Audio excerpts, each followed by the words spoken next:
Hello, അങ്ങനെ കാത്തിരിപ്പിനൊടുവിൽ പുഷ്പ 2 എന്ന ചിത്രത്തിൻ്റെ ആദ്യ കേരള ഫാൻ ഷോ അവസാനിച്ച് ചിത്രത്തിൻ്റെ ആദ്യ റെസ്പോൺസൊക്കെ പുറത്തുവന്നുകൊണ്ടിരിക്കുകയാണ്.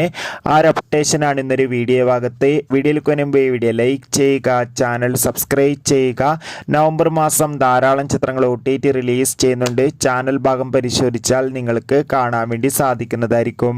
അല്ലു അർജുൻ, ഫഹദ്, രേഷ്മിക എന്നൊക്കെ പ്രധാന കഥാപാത്രങ്ങളായി ഇന്ന് റിലീസ് ചെയ്ത ചിത്രമായിരുന്നു പുഷ്പ 2. എല്ലാ സിനിമാ പ്രേമികളും ഒരേപോലെ പുഷ്പ 2 എന്ന ചിത്രത്തിൻ്റെ റിലീസിനായി കാത്തിരിക്കുകയായിരുന്നു. ഫൈനലി ഇപ്പോൾ ചിത്രത്തിൻ്റെ ആദ്യ ഫാൻ ഷോ കഴിഞ്ഞ് ചിത്രത്തിൻ്റെ ആദ്യ റെസ്പോൺസൊക്കെ പുറത്തുവന്നിരിക്കുകയാണ്. ചിത്രത്തിൻ്റെ ആദ്യ ഫാൻ ഷോ കഴിയുമ്പോൾ തന്നെ ചിത്രത്തിന് അതിഗംഭീരമായ പോസിറ്റീവ് റെസ്പോൺസാണ് സ്വന്തമാക്കാൻ വേണ്ടി സാധിച്ചിട്ടുള്ളത്. ചിത്രം മികച്ചൊരു ആക്ഷൻ എൻ്റർടൈൻമെൻ്റ് ആണെന്നും ചിത്രത്തിൽ അല്ലു അർജുൻ്റെ അതിഗംഭീരമായ പെർഫോമൻസൊക്കെ കാണാൻ വേണ്ടി സാധിക്കുന്നുണ്ടെന്ന് റിപ്പോർട്ടുകൾ സൂചിപ്പിക്കുകയാണ്. കാത്തിരിക്കാം കൂടുതൽ അപ്ഡേഷൻ അറിയാൻ വേണ്ടി. എത്ര പേരാണ് പുഷ്പ 2 എന്ന ചിത്രത്തിൻ്റെ റിലീസിനായി കാത്തിരുന്ന് തീർച്ചയായും കമൻറ്റ് ബോക്സിൽ രേഖപ്പെടുത്തുക. കൂടുതൽ സിനിമാ വാർത്തകൾക്കായി ചാനൽ ഇപ്പോൾ തന്നെ സബ്സ്ക്രൈബ് ചെയ്യൂ.